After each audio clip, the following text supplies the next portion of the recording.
Now, President Obama, during his State of the Union speech, said something that I disagreed with. And I wrote about it on Twitter, and I made a comment about it on a video that I sent it, okay?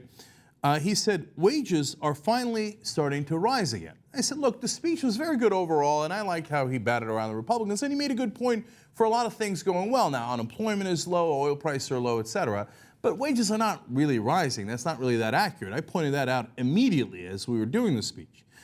In fact, let me give you some numbers behind that. In 39 U.S. states, the top 1% of earners gobbled up at least half of all of the income gains between 2009 and 2012.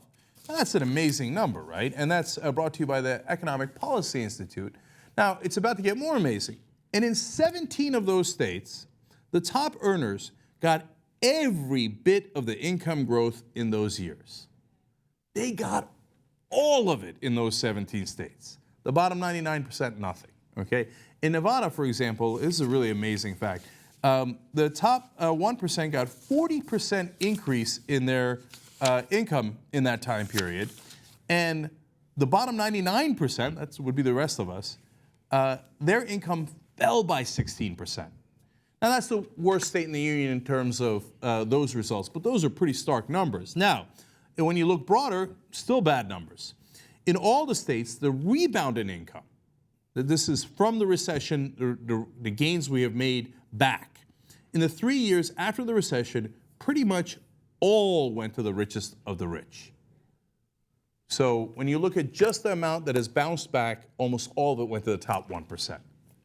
So those are not good numbers, no question about that. Now, one last broad numbers here from Economic Policy Institute. Over this period, the average income of the bottom 99% in the United States actually fell by 0.4%.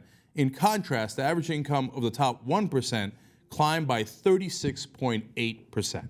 So the president was not being accurate there, and you got to call it out as you see it and as the facts indicate, right? Now, we have often criticized them on this because the reality is the stock market boom goes to the richest of the rich. The banking laws have not been changed very much at all. Dodd-Frank has largely not been implemented, and it was fairly weak to begin with. There was all these things that he could have done but didn't do. There was not a lot of money given to homeowners who were underwater. They thought that was not the right direction to go. They got criticism for that. The minimum wage has not changed much. And the list goes on of progressive things the president could have done to address income inequality, and he did not do. Those are facts. Now, the people who are not in a good position to criticize him are Republicans who pushed for all of that and much, much more. Do you think that's going to stop him?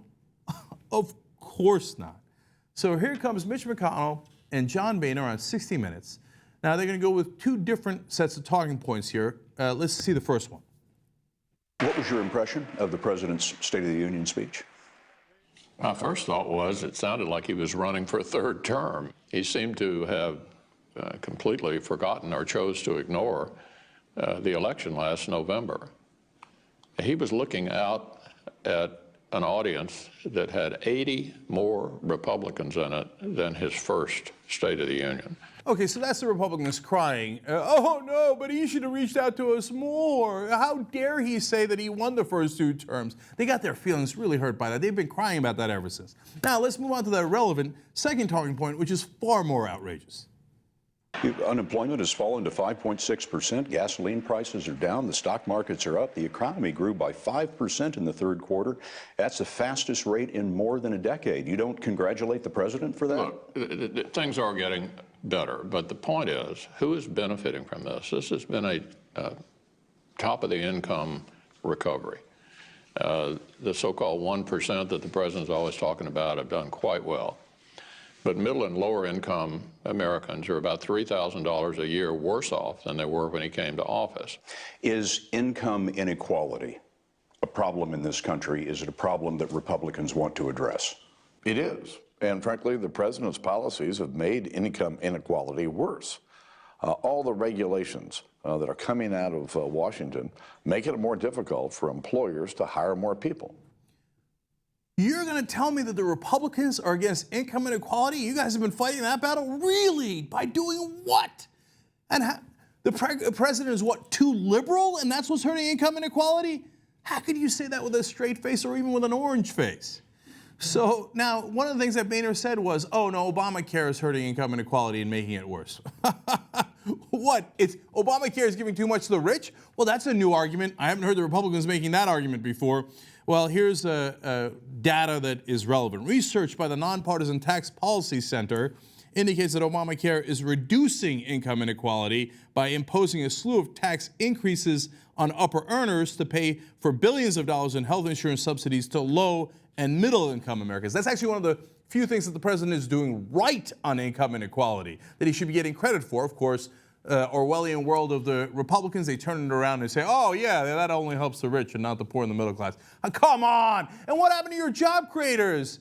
Anytime that anybody talked about income inequality, you would scream, no, don't hurt our beloved job creators. Okay, now, you think, well, now let's be fair, Cenk. Give them an opportunity to lay out their policy positions.